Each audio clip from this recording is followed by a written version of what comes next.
เราคังลงมากองวันวันไหนก็จังดีโจมหือโจมเอาตั้งกินตั้งยับอันดีอันหวานมากปันมันกินในก็จังดีโจมหือก็เบอร์มันขามวยเดนาลงนิกซาข้างอาดันพวกนี้จักเจอมันช่างสัตว์เจอใครสายาเนื้อ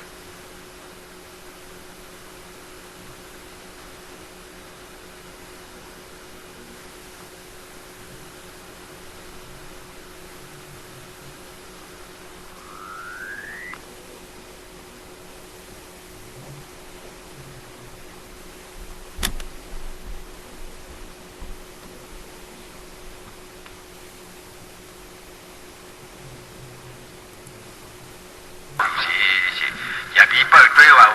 เมื่อแล้วนอนเห็นกินน้ำจากที่ว่าโยกันดิกจากเอาบ่ได้เลยอันนั้นเนี่ยมันหยาดมันตื่นเนี่ยหลุดด้วยลึกๆอันเจอมือเจอหนังนั้นก็เดี๋ยวยาพังที่เร็วกว่าเลยไปเลยตู้เลยหนึ่งเลยหูในก็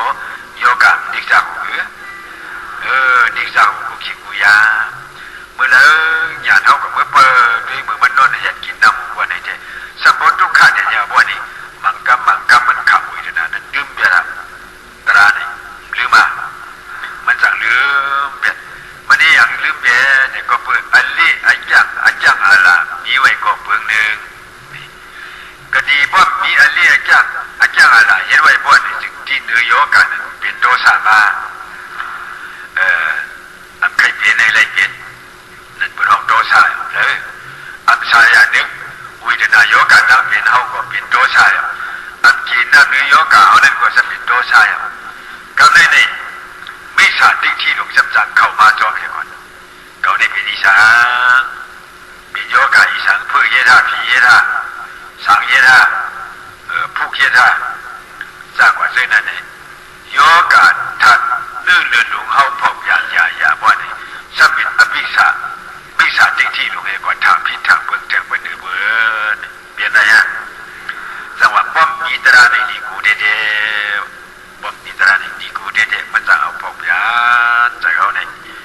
ก็เป็นเรื่องนั้นนึงนี่เขาอยู่ในเดียนี่สู้อันขัดเท้าตั้งดึกกว่าเลยไปเลยตุ้งเลยหนึ่งเลยอยู่ในฮะมันอยู่ในตราเลยกาเนี่ยก็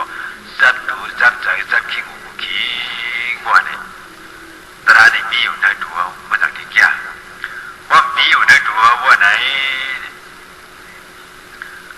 ย้ำเมื่อวุ้ยนะถึงมาบริจาคเอาลงตัวลืมคิงกว่าก็เพื่อเช่นนั้นเมื่อปานพระพินเสานี่ก็ลงด้วยว่าข้ามวุ้ยจะนาเสลเอาลืมตราเปลี่ยนนี่ก็มีดังอยู่ดังนั้นไว้กับปานพระพินเสานี่ก็เปิดดูกูเดียงดอกพระพินเสามีเลยพระพินเสากูยีเลยจ่อยเทียมเลยกูยีเลยจ่อยเทียมเลยเมื่อหนึ่งเสาญาณว่าหนึ่งอันเป็นตะเบียเสาสารีปุตราเอาสับสวยโยกาตั้งเพียนนี่เลยเป็นหูไข่หูเสียสับปะเยอะเลยสับปะเล่นดินมาเมาเสาสารีปุตราเสริมมาเสริมด้วยในก็มันก็มาดูด้วยอยู่ในก็เบิกวิญญาณเนี่ยยับทำนะอารันดิสักนะอาลาวันนี้ลืมกว่าเอาเลยดีบเลยย่อมเลยก็เบิกใจนั้นสมบูรณ์ถึงที่พระพินเสาเลยเจ้าสารีปุตตราบ่เลยก่อนเราละพระพินเสาสวายานบ้านไหนจับจอยโยกาดังเป็นหูขึ้นหูเสียหูแก่เนี่ยก็อันสาที่มันอันศักษาอันหลงใจที่มันก็เลยเอาก็เลยลุดดินลุดมือลืมตัวลืมคิงเฉยเลยสมบูรณ์เด็ดมาห้องอุยอยู่คาที่ได้พระพินเสาจะเอาสังจ้ากว่าแต่กว่าถามมันเสาหยาโยกาวินะอันปบเยดูนั่งดูที่เหลียวในเป็นมีอ๋อขาดเจอหนักขาทุกขาดหนักขาเฉยดำขึ้นมวยตันที่เอาก็หูลงได้เป็นสีหากิบขายเอาสักษาค่ะหลุดใจค่ะเสาหยาเด้อวิญญาณเลข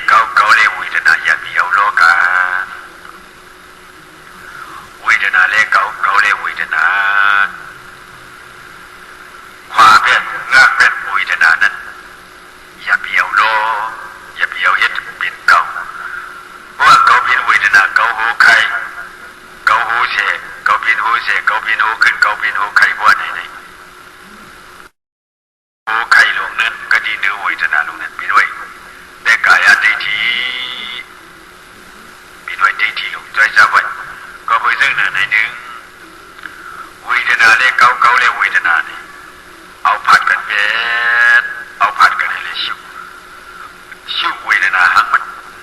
เนื้อเวทนาเนี่ยมีเก่ามีเมื่อมีพวกกุศลตวะอิสาเวทนาอันนั้นมันเลยขัดซาอันเปลี่ยนอยู่ในอันขึ้นอันเจ็ดอันเน็ดอันเสียอันตามูในก็โคลงในเป็นยุคเดียอันขัดซานั้นเป็นเวทนาเป็นเสือเวทนาขัดนะอันขึ้นอันเจ็ดอันมวยอันเจ็ดที่มันปวดในยุคเดียเนี่ย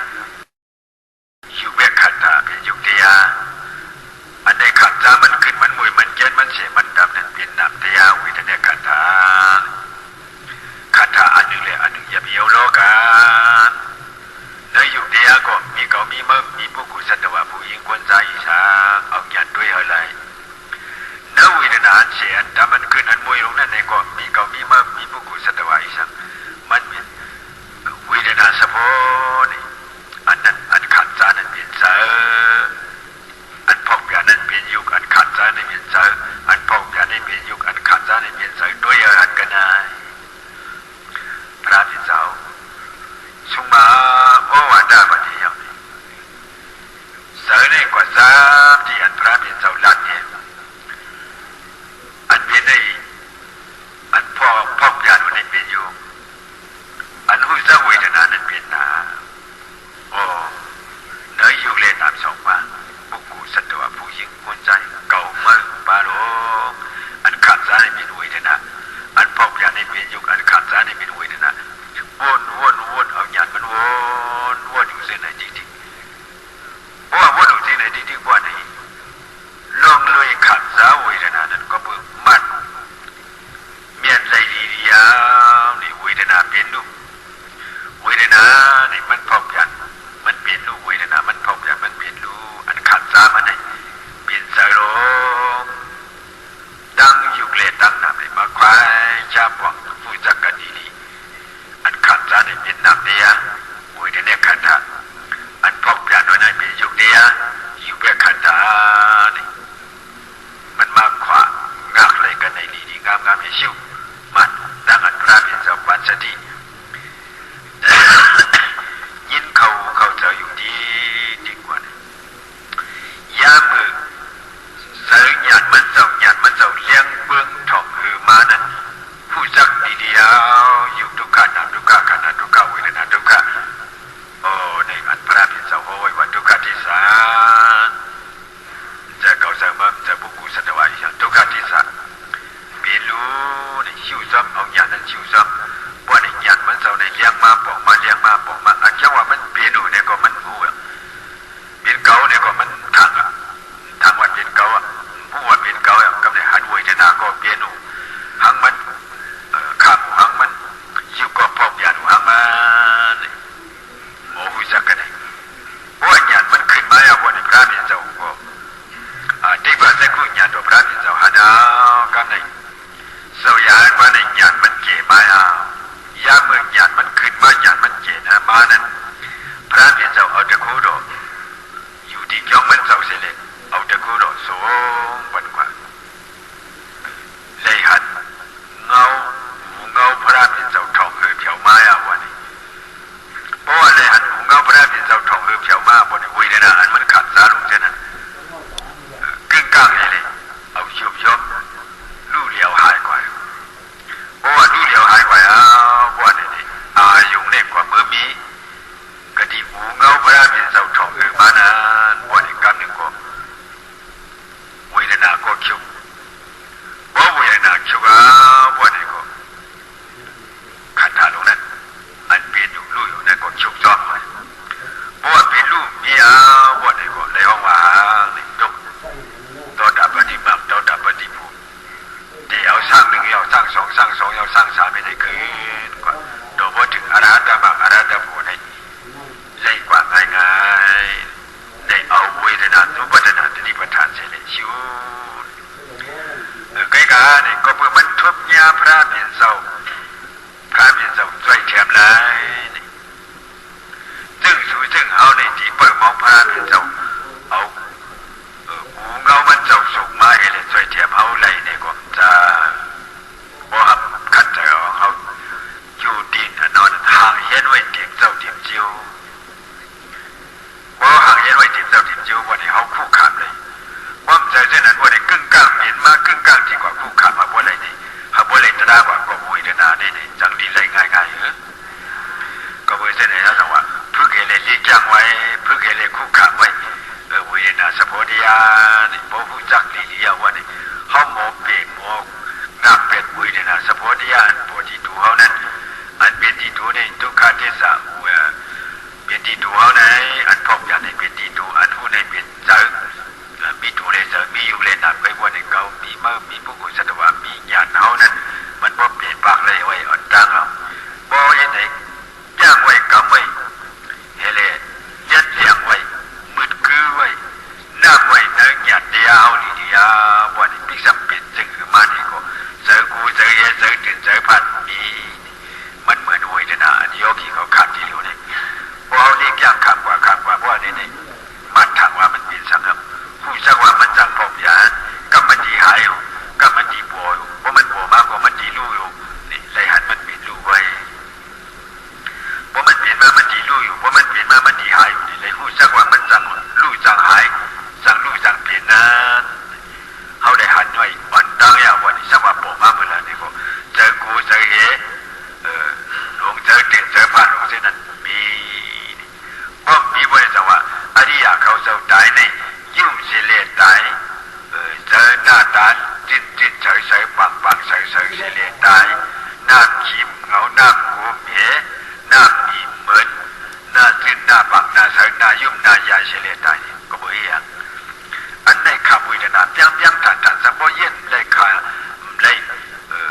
เปลี่ยนไม่เจอวัดเจอขี่เจอคุมเจอบ่ห้องบ่วิวนั่นบ่ห้องบ่ให้นั่นมีล่ะก็เบื่อมันมีอักยักขาไม่ถึงที่ตายมาบ่เนี่ยก็มันคู่ขาดเลยง่ายคู่ขาดเลยง่ายเฉลี่ยตายเนี่ยมันหรือเสียนั้นเมื่อตายกว่านั้นเนี่ยก็โซวิยินดีปยาราบ่เนี่ยมันอยู่ในโลกีมากางเฉลี่ยชิวนั้นโลกุมัตตระมากางทิพย์ทนกว่าบ่เนี่ยก็มันบ่เสียกว่าอย่าง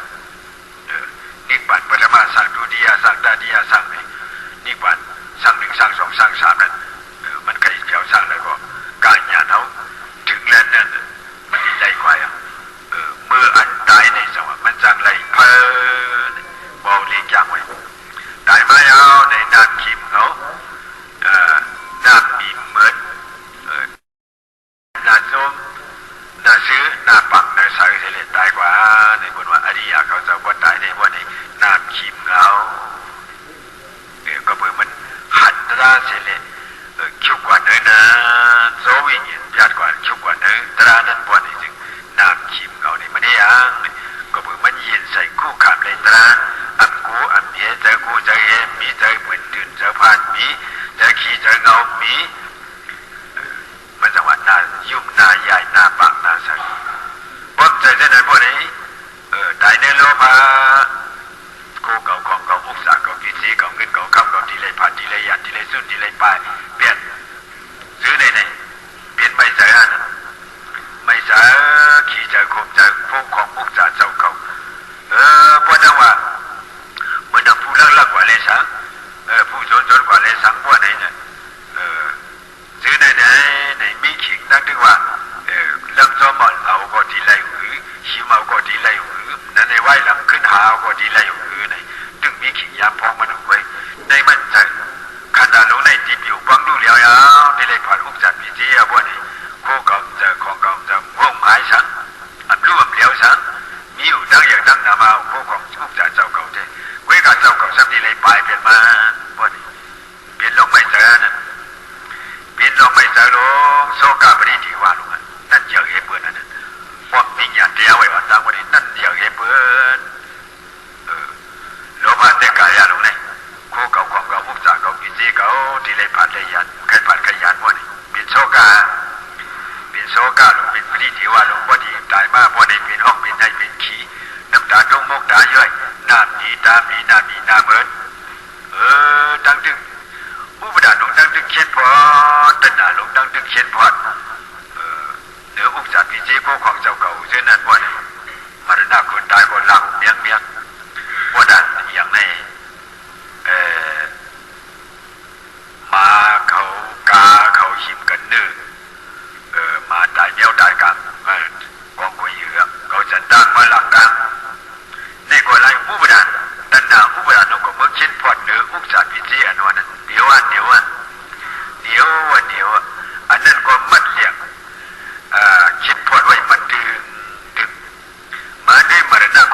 này còn đủ lấy quả á bọn này còn sẵn lặng đi đi bọn này chim cái này chim cái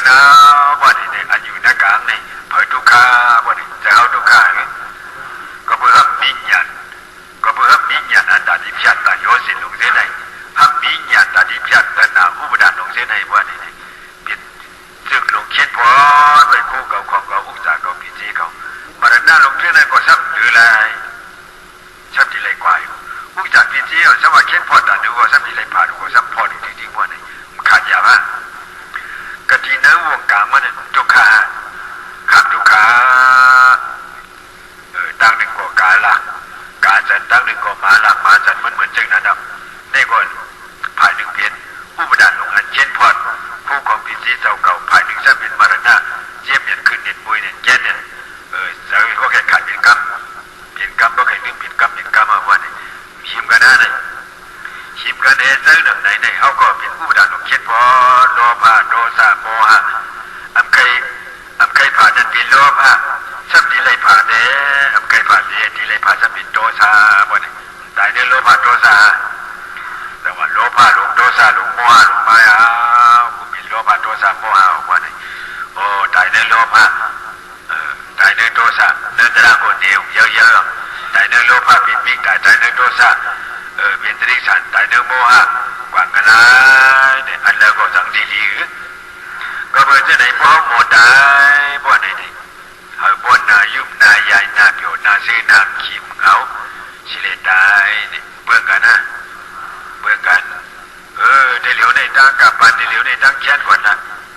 คนอ่อนกันเย็นตระอ่อนกันหูตระอ่อนกันบ่องตระบ่ในตั้งมีอันปัญสติพังสติคุกจะไร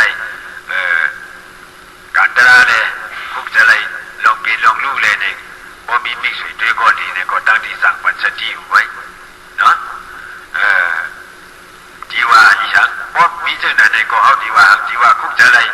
คู่ของอีมีจีเจ้าเก่าเลยเนี่ยก็อันตั้งหลังเขาสบายลูกหลานก็อย่ามีไม่เจอก็เขานะจะเอากว่าไว้นั่นตั้งเปิดลืมเขาเหมือนกันนะอย่ามีไม่เจอก็เขานะอย่ามีไม่เจอก็เขานะนี่เมื่อใครกว่าเพื่อละไม่มีไม่เจอก็เขาด้านวันไหนก็แต่เขาจะเป็นอุปดานลงกับเมื่อกี้ก่อนน้องเปิ้ลสมบูรณ์หนึ่งเขาจะเอาพวกเจอพูดว่าอย่ามีไม่เจอก็เขานะอย่ามีไม่เจอก็ลุงนะไม่เจอก็เมียนะเมียนั้นมีในเขาสั่งมาไว้ว่าอย่ามีไม่เจอก็กันนอนเจอเขากว่าเหมือนกันนะเจอเขากว่าเพิ่มกว้างมันก็ไม่ได้ขัดทุกข่ายเนี่ย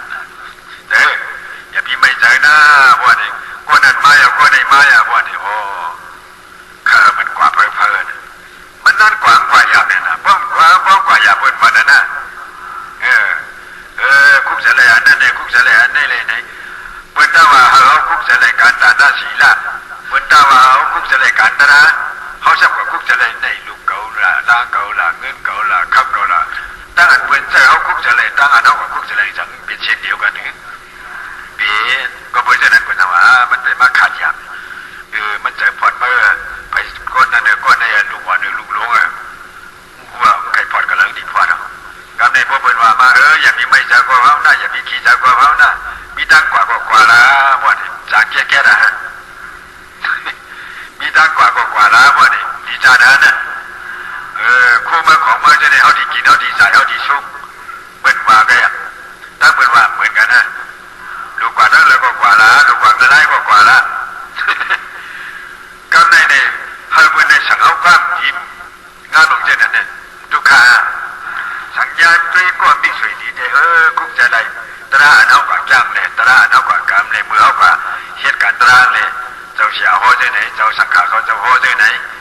เสียสมาเขาเจ้าหัวใจไหนในตั้งแค้นกว่านั้นที่คุกจะได้เนี่ยจะหลงไปเสนอหากว่าเขียนพอดมันดึงไว้เหมือนซับใจหากว่าเมียกมาเนี่ยมันน่าสันตั้งหนึ่ง